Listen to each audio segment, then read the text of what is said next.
ወግና ትውፊት ጠፍቶን አይደለም።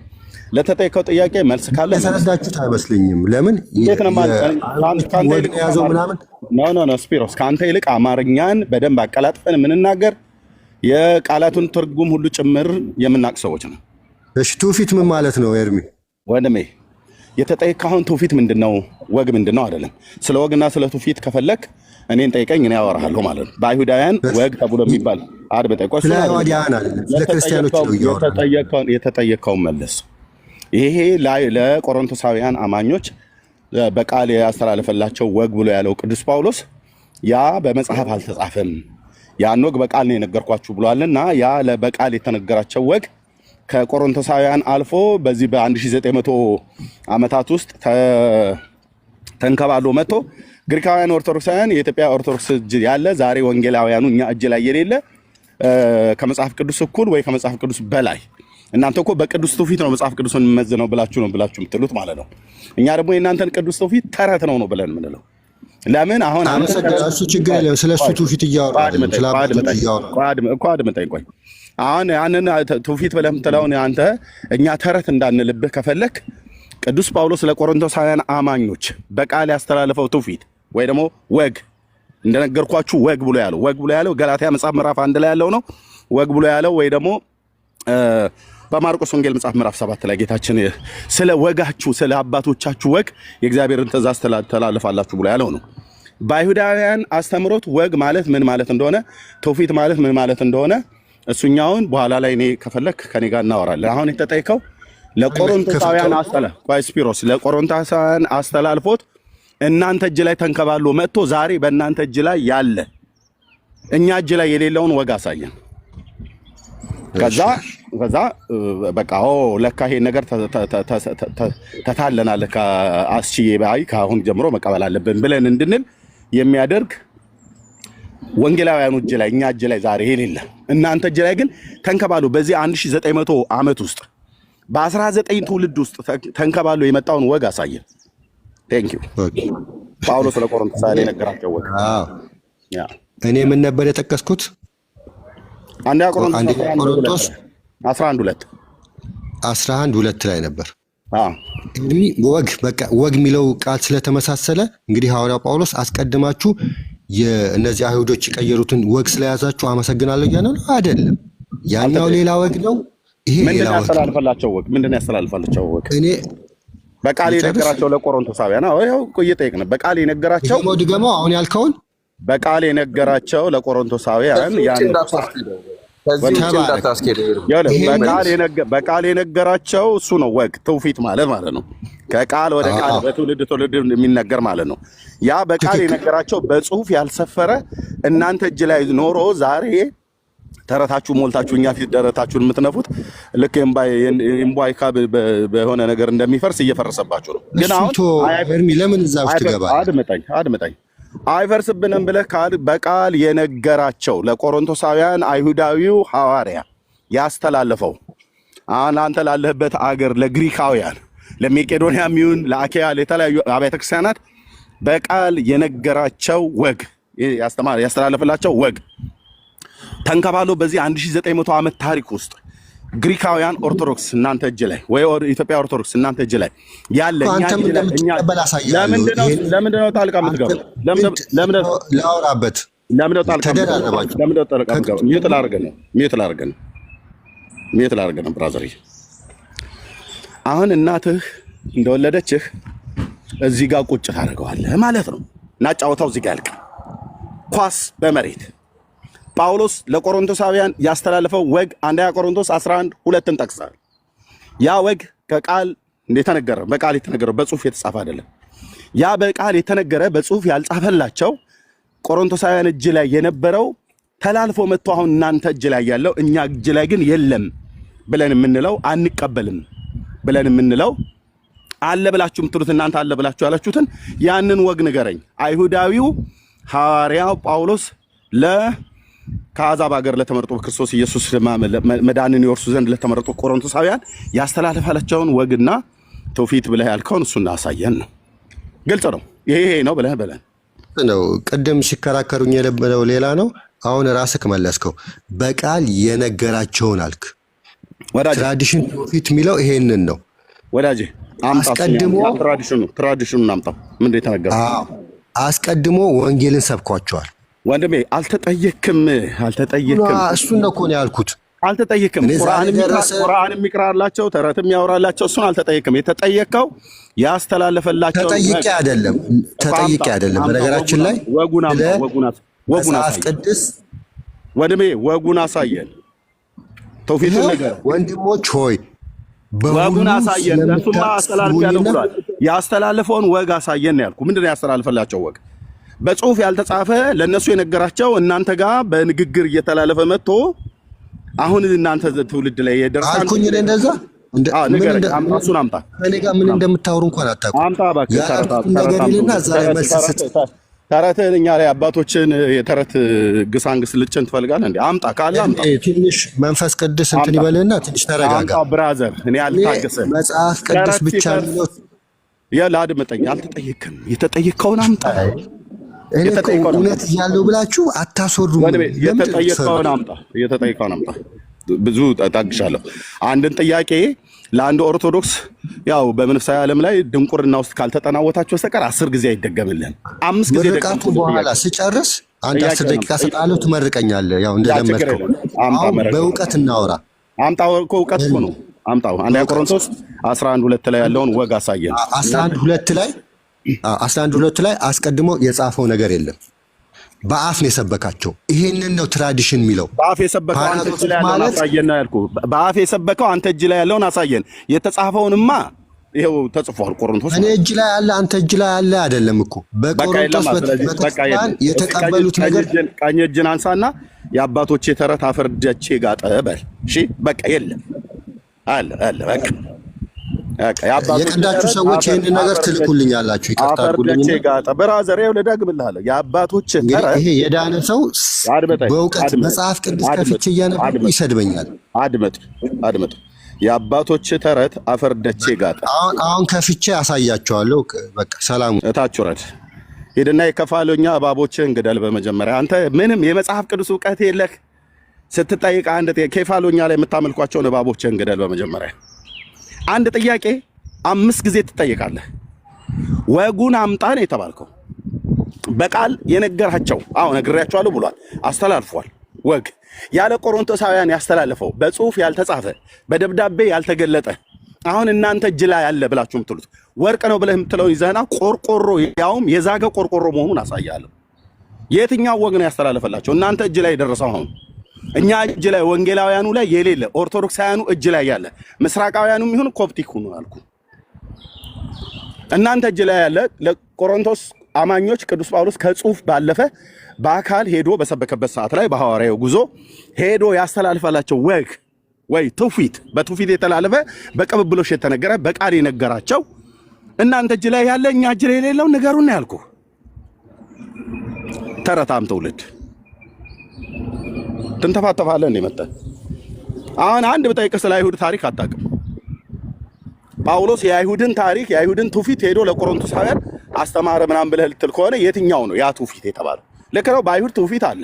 እኛም እኮ ትውፊት እናምናለን ማለት መልካም የሆኑ ትውፊቶች አሉ። ግን ትውፊት በእግዚአብሔር ቃል ላይ ግን አይሰለጥንም። ከተጻፈው ከእግዚአብሔር ቃል ከብሉያትና ከአዲስ ኪዳን በላይ ትውፊት በፍጹም አይሰለጥንም። አፈር ደቼ ነው የምናስገጠው አልኩ። ከተጻፈው ካንን ከተደረገው መጽሐፍት ውጪ ከሱ በላይ የሆነ ሌላ አካል ሊኖር አይችልም፣ አይኖርም። ስለዚህ አንድ ጥያቄ 5 ጊዜ የምትጠይቀው ራስህ ሄደህ ጥያቄ ጠየቅ ማለት ጠቀስ። ከአንደኛ ቆሮንቶስ 11:2 በትውፊት በቅብብሎሽ የተላለፈውን አሳየን የተባልከው የለም። ስለዚህ መደበቂያ vulgate ማዞሬት ቴክስት በዛ ወጥቶ በዚህ ገብቶ 70 ሊቃናት ምናምን ነገር እያልክ ለመደበቅ አትሞክር። አንተ ችግር ሁሉ ቀን አንድ ጥያቄ 5 እና 6 ጊዜ ትጠይቃለህ። እኛ አሁን ኳስ በመሬት ብለው እንደሚሉት ነው። ኦኬ ይሄን ትውፊት አሳይቶን እኛ አሁን መጽሐፍ ቅዱስ ብቻ ብለን ስለምንል ይሄን ማለታችን ስህተት ነው ወይ ነው? አዎ ብላችሁ ካላችሁ እሺ ምን እንጨምርበት እኮ ነው። በቀነት እኮ እየጠየቅን ያለነው ምን ስንጨምርበት ነው እውነተኛ ምን ሆኖ በእናንተ ማይንድ ሴት ወይ ደግሞ በእናንተ አተያይ እኛ ወንጌላውያን አማኞች መጽሐፍ ቅዱስ ብቻ እያልን ነው ማለት ብሉይና አዲስ ኪዳን። ከብሉይና አዲስ ኪዳን ደግሞ እስትንፋሰ እግዚአብሔር ያለባቸው የተባሉ 66 ቅዱሳት መጽሐፍትን ብቻ ነው እያልን ያለነው። ኦኬ ይሄን በማለታችን አንደኛ አጋንንታዊ ነው ብለዋል የታክሲ ተራ ልጆች የተባሉት ጎረምሶች ማለት ነው። ሁለተኛ 66 መጽሐፍ የረከሰ መጽሐፍም ነው ብለዋል። ቅድስና የጎደለው መጽሐፍት ነው ብለዋል። እንዲሁም ሶስተኛ መጽሐፍ ቅዱስን ብቻ ማለት ለብዙ ስህተት ይዳረጋልም ተብሏል ብላችኋል። የማትሉት ነገር የለም። እሺ በመጽሐፍ ቅዱስ ላይ ምን እንጨምርበት? ገድላትና ድርሳናት ተአምራት እናንተ እኮ አፍራችሁባቸዋል። ስፒሮስ ራስህ እኮ ስለ ኢትዮጵያ ኦርቶዶክስ ጠይቀህ እነሱን ጠይቅ፣ እኔን አታነካካኝ፣ በገድላትና በድርሳናት ላይ እኔን አታነካካኝ ብለህ እኮ ብትለው ነው። ኦርቶዶክሳውያን ስንጠይቃቸው ኤርሚያስ እባክህ ወደ መጽሐፍ ቅዱስ ተመለስ እያላችሁ እኮ እናንተ እኮ ራሱ አሁን መጽሐፍ ቅዱስ ብቻ እያላችሁ እኮ ነው። ስለዚህ በመጀመሪያ እግዚአብሔርን፣ ቀጥሎ ሉተርን፣ ቀጥሎ ወንጌላውያን አማኞችን ይቅርታ መጠየቅ አለባችሁ ኦፊሻሊ። ለምን መጽሐፍ ቅዱስ ብቻ በመጽሐፍ ቅዱስ ብቻ አውሩን እያላችሁ ነው። በገድል በድርሳን አትንኩብን። አሁን ደግሞ በትውፊታችሁ መጣንባችሁ ማለት ነው። አለ ብለህ ካልክ ትውፊቱ በቃል የተነገረው ማለት ነው። በአይሁድ ትውፊት እንዳለ ይታወቃል። ያም ጄኑዊን የሆነ ትውፊት ማለት ነው። እውነተኛ የሆነ ትውፊት አለ።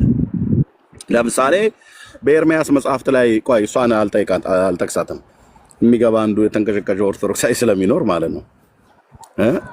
የት አለ በኤርሚያስ መጽሐፍ ላይ እንደዚህ ብሎ የተጻፈው? እንዲህ የሚል ቃል የለም። የገመቱትን ዋጋ 30 ብር መዘኑለት ብሎ የሚል በነብዩ በኤርሚያስ ተብሎ ተጽፏል። እናንተ መናፍቃን ለዚህ መልስ የላችሁም ብሎ ይላል። አንተ እኮ ራሱ መልስ የለህም። ኦርቶዶክሱ መድኃኒዓለም ክርስቶስ ምስክሬ መልስ እኮ የለህም። አባቶችህ መልስ የላቸውም። መጽሐፍ ቅዱስ ብቻ ተብሎ ሲባል ምን የጴንጤ ብቻ አረከው መልስ እንጂ አንተው ራሱ ስለ ትንቢተ ኤርሚያስ መጽሐፍ ላይ ተጽፏል የተባለው የለም።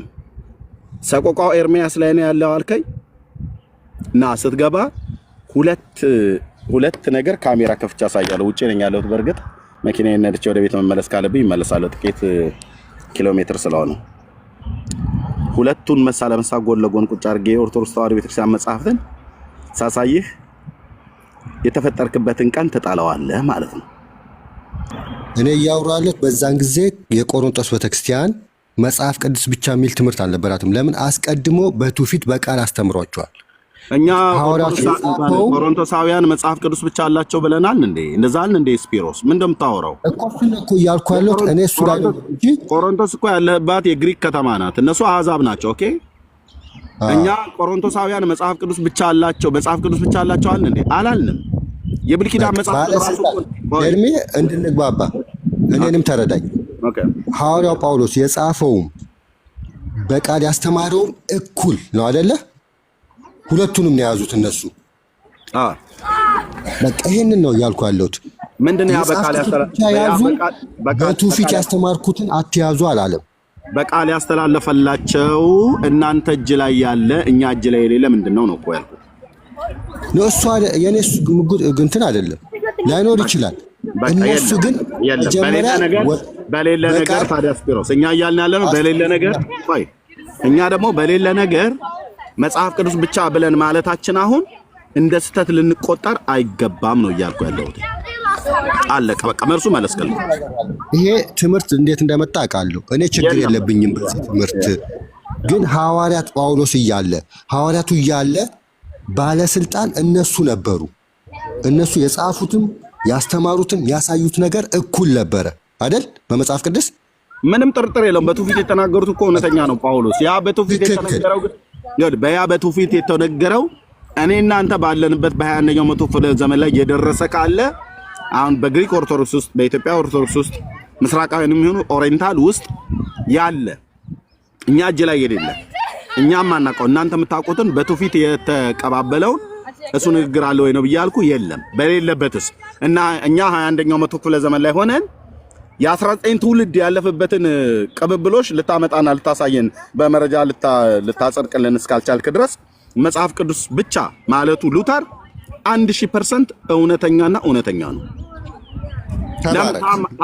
ታማኒነት የሌለው ትውፊት ብታመጣ አንቀበልም። በአይሁድ ትራዲሽንም ይሁን ሉተር እንዳለው ጳውሎስ እንዳለው ሳይሆን መጽሐፍ ቅዱስ ሳይሆን ሉተር እንዳለው ሉተር መጽሐፍ እሱን ነው የምሞግተው። ሉተርም ያለበት ምክንያት አለ። እሱ ችግር የለብኝም። እሱ እናንተ እንትን ነው። መጽሐፍ ቅዱስ ግን መጽሐፍ ቅዱስ ብቻ ብሎ አያስተምርም። እነሱ ሐዋርያቶቹ ከሄዱ በኋላ የተለያየ ስህተት ስለመጣ ምናምን ይህንን ትምህርት ሌላ ሰው አስገባው። እሱ ላይ እስማማለሁ። ግን እኔ ወደ ኋላ ሄጄ አንድ ህዝብ ልጠይቅ፣ የእስራኤልን ህዝብ እግዚአብሔር በሲና ስብሰባ አድርጎ ነበር አይደል? ከህዝቡ ጋር ቀጥል አድርጎ ነበር አይደል? ህግና ስርዓትን የሰጣቸው ወይ ትውፊትን የሰጣቸው? ትውፊት የሚለውን እንዴት እንደተረዳችሁት ፓራዶክስ ማለት የሚተላለፍ ነገር ነው እኮ። ምንድን ነው የሚተላለፍ ነገር ሰጣቸው? የሚተላለፈው ግን በአፍ ነው ማለት ነው። ለሙሴ ተናገረው አይደል?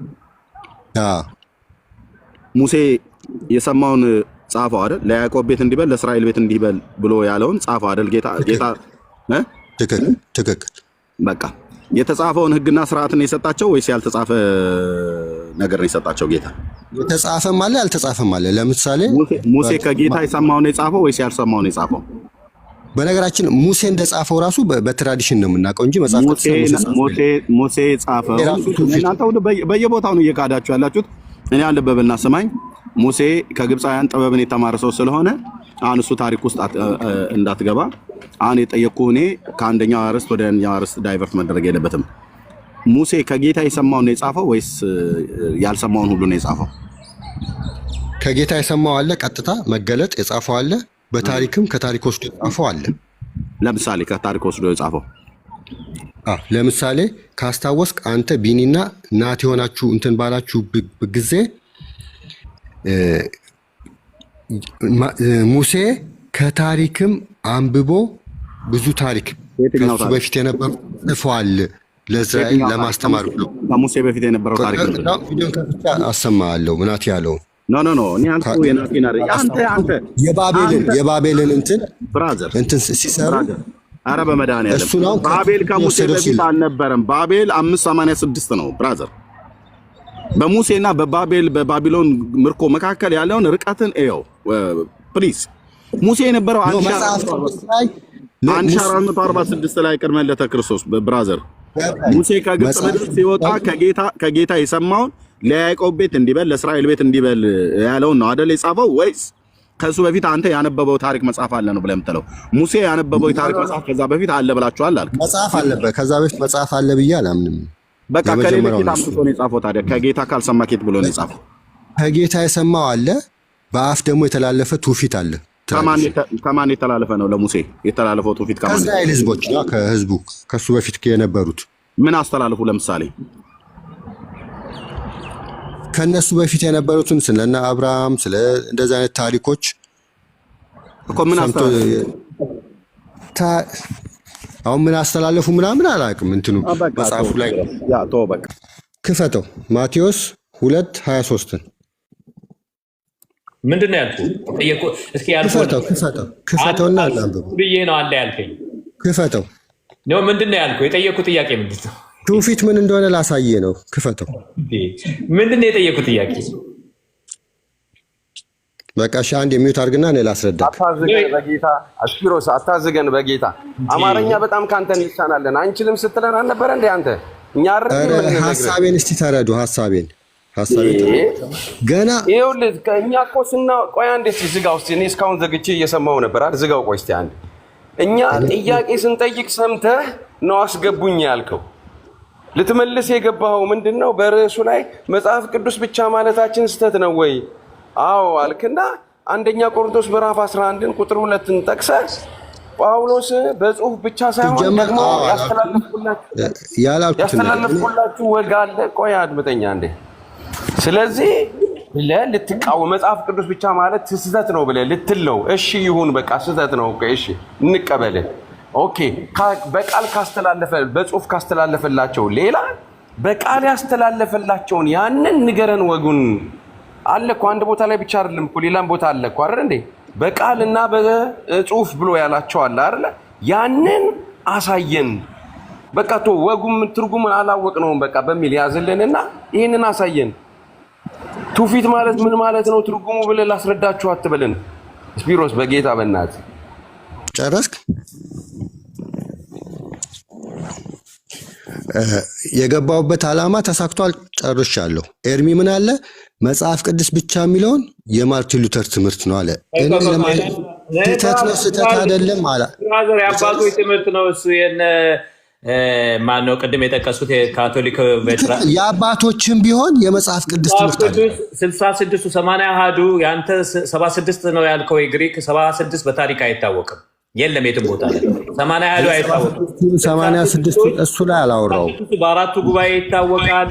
ትንሽ ነው አንድ ሁለት ተጨምሮበት እንጂ እንደገና ደግሞ ማነው ስሙ አንድ ስተነፍስ ሌላ ሰው ይገባል። አንድ ስተነፍስ አይደለም ሚስ ሪፕሬዘንት አድርገዋል።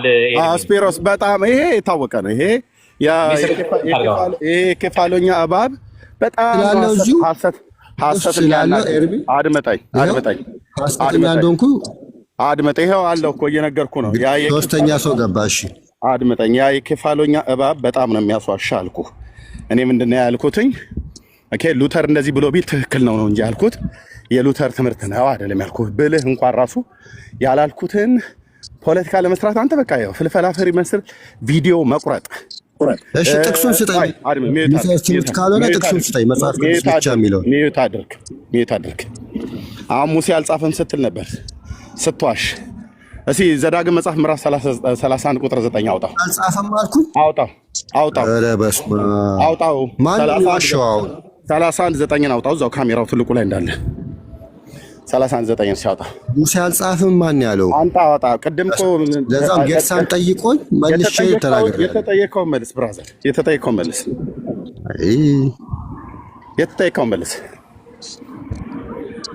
31:9 ሲያወጣ አውጣና በትልቁ አድርግ።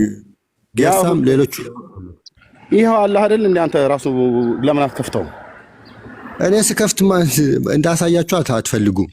ክፈት እኮ እያልኩ ነው። እኔ ማውራው ስለሌላ እናንተ ያው የኢትዮጵያ የኦርቶዶክስ ችግር ስላለባቸው አእምሮቱ ቀጥታ ወደዛ ነው የምትሄዱት። ገድላት ላይ እስካሁን ነጋቲ ብላ ሰላም ደርሺ ብራዘር።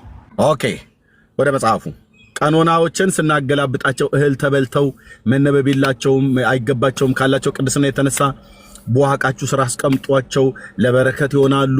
ብብታችሁ ስር ሰፍታችሁ አስቀምጡ፣ ከቅዠት ይከላከላሉ። ለቡዳ መድኃኒት ነው። አንገታችሁ ላይ ሰፍታችሁ 7ቱ ኤኮሳት በስመ አብ ወወልድ ወመንፈስ ቅዱስ አሐዱ አምላክ ድርሳን ዘቅዱስ ሚካኤል ሊቀ መላእክት ወንተ ወክቡር እያሉ ብሎ የሚለው አነበብን። በሙሉ ከመጽሐፍ ቅዱስ የሚጣላ ሆኖ ተገኘ። በነጥብ እየያዝን አደባባይ ላይ ማስጣት ጀመርን። ድርሳነ ሚካኤልን ስንዘረጋው አንድ ማት ጉር ነው ያለው። ከድርሳነ ገብርኤል ጋር አይስማማም። ድርሳነ ገብርኤል ከድርሳነ ራጉኤል ጋር አይስማማም። ድርሳነ ራጉኤል ከድርሳነ ሩፋኤል ጋር አይስማማም። ድርሳነ ሩፋኤል ከድርሳነ ኡራኤል ጋር አይስማማም። የሰባቱም ሊቃነ መላእክት እጄ ላይ ስላለ ግዕዝ ከአማርኛው በአንድ ታሪክ ላይ እርስ በርስ እንትን ይላሉ። እንደውም ማናቸው አባ ሻውዚን የሚሏቸው መነኩሴ ምን አሉ? አንዴ ሲናገሩ ቪዲዮ ሁሉ አለኝ ሃርድ ዲስክ ውስጥ ጨምሬው ነው ሚሞሪ ጠቦ ማለት ነው። እና ምን አሉ?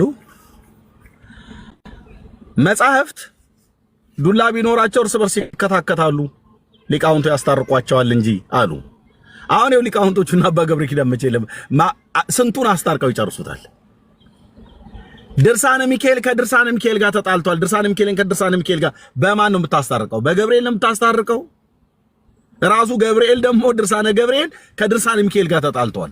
ለእነሱ ደግሞ ሌላ አስታራቂ ያስፈልጋቸዋል። በታምረ ማርያም እናስታርቀው እንዴ? ድርሳነ ሚካኤልና ድርሳነ ገብርኤል ራሱ ታምረ ማርያም እርስ በርሱ ተጣልቶ የለ ወይ? ምን ማለት ነው? ኤርሚያስ እንደዚህማ ነገሩን ሁሉ ውስብስብ ባታደርገውም የተወሳሰበ ነው መጽሐፉ። እርስ በርስ የተጣላ እንኳን ከመጽሐፍ ቅዱስ ጋር ሊታረቁ ቀርቶ አይደለም ራሱ መጽሐፉ ከመጽሐፉ ጋር ይጣላል። ቆይ ይሄ ግብፃዊ መነኩሴ አቦን ነው ብለህ ብትል ያቦ ገድል ስለ ሰውየው መኖር፣ ስለ ሰውየው መሞትና መገነዝ፣ ስለ ሰውየው የቀብር ቦታ ይጣላል። እርስ በርስ ይከታከታል ራሱ መጽሐፉ። የኢትዮጵያ ኦርቶዶክስ ተዋሕዶ ቤተክርስቲያን እግዚአብሔር አምላክ እያዋረደሽ ነው፣ እያዋረዳችሁ ነው በራሳችሁ መጽሐፍቶች። እኔ የሚቆጨኝ ያቺ አያቴ በእጄ ያቆረብኳት አያቴ ገብረ መንፈስ ቅዱስ እንዳለች ነው የሞተችው። አንዴ እጄ ነግሬያታለሁ። ገብረ መንፈስ ቅዱስ አቦዬ እያለች ማለት ነው። በጣም የሚቆጨኝ በቀብሩ ጉዳይ እንኳን 3 አይነት መላምት ነው ያለው። ግማሹ በኢየሩሳሌም ነው የተቀበረ ይላል እዛው ገድሉ ላይ። መልኩን ስትገጥረው ደግሞ የለም በኢትዮጵያ ጉራጌ ሀገር ምድረ ከብድ ነው የተቀበረ ይላል። እዛው ታምሩ 20ኛው ታምር ላይ ደግሞ ስትሄድ ኖ በኢየሩሳሌምም አልተቀበረም በምድረ ከብድም አልተቀበረም እና ስጋዬ እንደ ሰው በመቃብር አይቀበርም ብሎ መላእክት ፈርዳው ከነነፍሱና ከነስጋው ሳይሞት ወደ መንግስተ ሰማያት ተወሰደ ይላል። ይሄን ሁሉ የሚያወራው ማን ነው? የአቦ ታሪክ።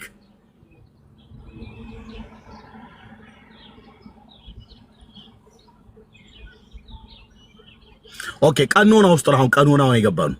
ቀኖናን ጴንጤ ጥርስ ከመላሱ እያወጣ ዝክዝክ አድርጎ ድርሳነ ገብርኤልን እስኪ እዚህ ጥርስ ስር እዚህ መንጋጋ ስር የተወተፈው ምንድነው እያለ ዶክተር አንድን ሰው እንደሚያይለት መንጋጋውን የጥርሱን ጤንነት ቼክ እንደሚያደርግ እስኪ ምላስ ብሎ የሚል መጽሐፍት አላቸው ዶክተር መለሰ ወጉ አንብቤዋለሁና እስኪ ምላስን አበል እስኪ ያን ገድለ ተክለ ሃይማኖት እስኪ አበል እያልን ስናየው አንድ መዓት ነውር ገና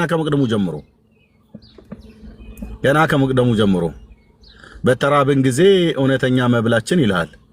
ተክለ ሃይማኖትን እኮ ብሉት እያለን ነው። ወይኔ ኤርምሻ የሥላሴ ባሪያ ምንድነው የጻፈው ዮሐንስ ካማ? ብሉት ተክለ ሃይማኖት የህይወት እንጀራችሁ ነው ይላል። ተክለ ሃይማኖት በተጠማን ጊዜ እውነተኛ መጠጣችን፣ በተራብን ጊዜ መብላችን፣ በታረዝን ጊዜ ልብሳችን ይላል። ይኸውልህ ማን ወንድምዬ እኛ እንዲህ አይነት ቅልውጥ ፍለጋ የትም አንሄድም። አንድ አለ እንደውም በቅዳሴ ላይ አይደል እንደ ተባለ ቅዳሴ ላይ ነው አይ ቲንክ ኪዳን ላይ ልንገባ ስንል እየተባለ ኦ ማርያም በእንተ ዘናፈቅረኪ ስላላችሁ እዚህ ውስጥ ካህናትም አላችሁ ከጀርባ ተደብቀ ተሰማለህ። ኦ ማርያም በእንተ ዘናፈቅረኪ ወነአቤኪ አላችሁ። እኛ ወነአቤኪ አንላትም።